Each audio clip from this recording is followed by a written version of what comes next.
तो 10th ICSE में जो फर्स्ट चैप्टर है हमारा फोर्स है, तो हम लोग फोर्स के बारे में बात करते हैं कि फोर्स है क्या बेसिकली। पहले हम लोग फोर्स के बारे में पढ़ेंगे। फोर्स का सिंपल मीनिंग है कि when we push or pull an object we applied force on that particular object. तो फोर्स के बारे में पढ़ना है। अब फोर्स हम अप्लाइड कौन सी बॉडी पे करते हैं। अगर मान लो हमारी कोई रिजिड बॉडी है, हमने जो फोर्स अप्लाई करा है वो हमारी कोई भी रिजिड बॉडी थी और हमने एक रिजिड बॉडी के ऊपर फोर्स अप्लाई करा, जो बॉडी कैसी थी, रिजिड थी। तो अगर किसी भी रिजिड बॉडी के ऊपर हम फोर्स को अप्लाई करेंगे तो फोर्स रिजिड बॉडी पे अप्लाई करने की वजह से स्पेसिफिक मोशन आएगा। मींस मैं ये बोलूँगा, तो फोर्स अगर किसी भी रिजिड बॉडी पे लगाएंगे तो उस बॉडी में मोशन आएगा। ठीक है, तो फोर्स लगाने की वजह से अब ये बॉडी हमारी आ जाएगी मोशन में, क्योंकि ये हमारी रिजिड बॉडी थी, इसका साइज और शेप हमारा चेंज नहीं होगा। लेकिन अगर मान लो यही फोर्स हमने लगाया होता किसी भी नॉन रिजिड बॉडी पे,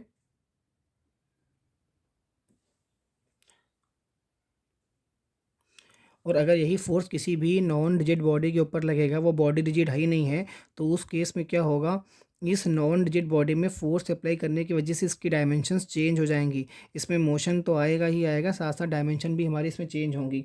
मीन्स हम ये बोलेंगे कि इसके अंदर पहली बात तो मोशन तो प्रोड्यूस होएगी होएगी, और इसका साइज और शेप में जो इसका डायमेंशन है वो भी हमारा चेंज हो जाएगा।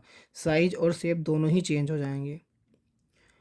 तो रिजिड और नॉन रिजिड बॉडी एकदम श्योर समझ में आ गया यहाँ तक।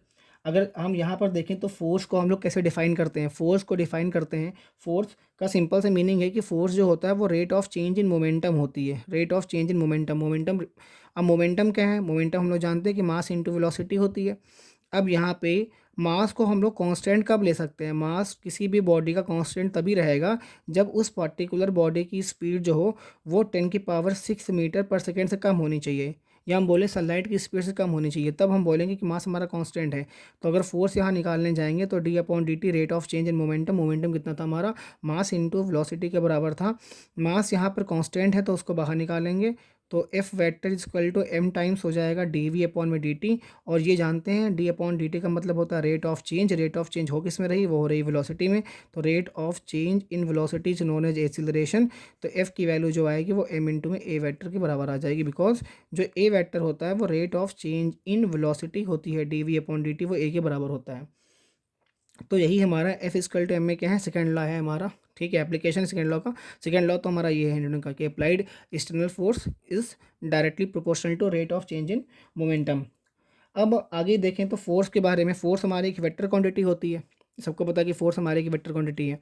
अगर फोर्स हमारी वेक्टर क्वांटिटी है, फोर्स हमारी वेक्टर क्वांटिटी है, तो हम ये बोल सकते हैं कि अगर हम इसकी ग्रेविटेशनल यूनिट निकालें तो हम लोग इसकी यूनिट की बात करें तो फोर्स को हम लोग न्यूटन में लिखते हैं। अगर हम बात करें ग्रेविटेशनल यूनिट की तो इसी फोर्स को लिखा जाता है किलोग्राम फोर्स में। तो जब हम किलोग्राम फोर्स लिखेंगे तो उसका मीनिंग क्या है, इसका मीनिंग ये है कि जो 1 kgf की वैल्यू होती है, जो 1 किलोग्राम फोर्स की वैल्यू होती है, वो 1 किलोग्राम फोर्स हमारा जी न्यूटन के इक्वल होता है। या 1 किलोग्राम फोर्स जो होगा वो हमारा 9.8 न्यूटन के इक्वल होगा। ये चीज़ ध्यान देनी है। जी यहाँ पर क्या है, जी यहाँ पर एक्सीलरेशन ड्यू टू ग्रेविटी है। अगर मान लो कि कोई भी बॉडी है जिसका मास m है, तो इस m मास की बॉडी पे अर्थ की वजह से, अर्थ की वजह से जितना भी, अर्थ की वजह से जितना भी ग्रेविटेशनल पुल लगेगा वही हमारा mkgf होता है। मीन्स m मास की बॉडी पे जितनी भी ग्रेविटी लगेगी, वो ग्रेविटी, जो हम बोलें जो भी हमारा ग्रेविटेशनल फोर्स होगा वो जो होगा वो mkgf के इक्वल होगा। इस चीज़ को ध्यान देना है, वो mkgf के इक्वल होगा। अगर मान लो हमने बॉडी का मास 2 kg ले रखा है, तो अगर बॉडी का मास 2 kg होगा तो इस पे अर्थ की वजह से जो भी ग्रेविटेशनल पुल लगेगा या जो भी ग्रेविटेशनल फोर्स लगेगा, वो ग्रेविटेशनल फोर्स जो होगा वो 2 kgf के बराबर हो जाएगा। अगर बॉडी का मास मान लो 3 kg है, मास बॉडी का 3 kg है, तो जो भी अर्थ की वजह से ग्रेविटेशनल फोर्स लगेगा, अर्थ की वजह से जो भी ग्रेविटेशनल फोर्स लगेगा वो 3 kgf के बराबर होगा। तो जितना भी बॉडी का मास होगा उतना ही kgf फोर्स उस पर लगता है डाउनवर्ड डायरेक्शन में। अब स्मॉल जी की वैल्यू क्या होती है, 9.8 मीटर पर सेकेंड स्क्वायर। अब हम लोग बात करेंगे मोमेंट ऑफ फोर्स की, या मोमेंट ऑफ फोर्स की टॉर्क बोलते हैं, और इक्विलिब्रियम की। तो मोमेंट ऑफ फोर्स होता क्या है, बेसिकली मोमेंट ऑफ फोर्स है टॉर्क, और टॉर्क होता क्या है, टॉर्क होता है आर परपेंडिकुलर इनटू में फोर्स, मतलब जो भी हम परपेंडिकुलर डायरेक्शन में जो भी फोर्स अप्लाई करेंगे, फोर्स इन परपेंडिकुलर डायरेक्शंस, इन दोनों का जो प्रोडक्ट आएगा वही हमारा टॉर्क होगा। लेकिन इससे पहले और इक्विलिब्रियम में क्या है कि इक्विलिब्रियम में तब होती है बॉडी अगर किसी भी बॉडी के ऊपर टू इक्वल और अपोजिट फोर्स लग रहे हैं। अगर किसी भी बॉडी के ऊपर टू इक्वल और अपोजिट फोर्स लगेंगे उस समय हम बोलेंगे कि बॉडी हमारी पर्टिकुलर इक्विलिब्रियम में है। अब यहाँ पे पहले हम बात करेंगे मोशन की। मोशन है कौन सी? तो सबसे पहले हमारी बात करेंगे, ये हमारी होती है ट्रांसलेशनल ट्रांसलेशनल ट्रांसलेशनल मोशन के बारे में बात करते हैं। ट्रांस का मतलब क्या होता है? ट्रांस का मतलब होता है चेंज। जो यहाँ पे ट्रांस वर्ड लिखा हुआ है, फिर ट्रांसपोर्ट हो गया, मतलब एक जगह से दूसरी जगह चेंज करना है मीन्स। तो ट्रांस का मतलब चेंज होने से है। अब आगे क्या है कि अगर मान लो किसी भी बॉडी के ऊपर कोई फोर्स लग रहा है, या हम इसी चीज़ को बोलते हैं कि ये हमारी कैसी रेक्टिलिनियर मोशन है, मतलब ये वो मोशन है जो एक ही डायरेक्शन में होगी। फॉर एग्जांपल ये कोई बॉल थी, ये हमारा सरफेस थी, और ये बॉल इस सरफेस के ऊपर इंक्लाइन इसके ऊपर रखी हुई है, और हमने क्या करा, एक फोर्स लगाया इसके ऊपर, मतलब हमने यहाँ से बॉल को पुश करा। जब बॉल को पुश करेंगे तो ये बॉल इस डायरेक्शन में आगे मूव करेगी। ये इसकी डायरेक्शन ऑफ मोशन है, ये इसका मूवमेंट है बॉल का आगे की तरफ।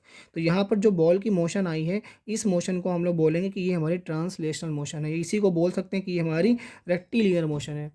इसी चीज़ को बोलेंगे ये रेक्टिलिनियर मोशन है। रेक्टिलिनियर मतलब ऐसी मोशन होगी जो 1D में होगी, एक ही डायरेक्शन में वो मोशन हमारी हो रही है। तो लीनियर बोले या ट्रांसलेशनल मोशन बोले, या इसी चीज़ को हम लोग बोल देते हैं कि ये हमारी कैसे, ये हमारी रेक्टिलिनियर मोशन है।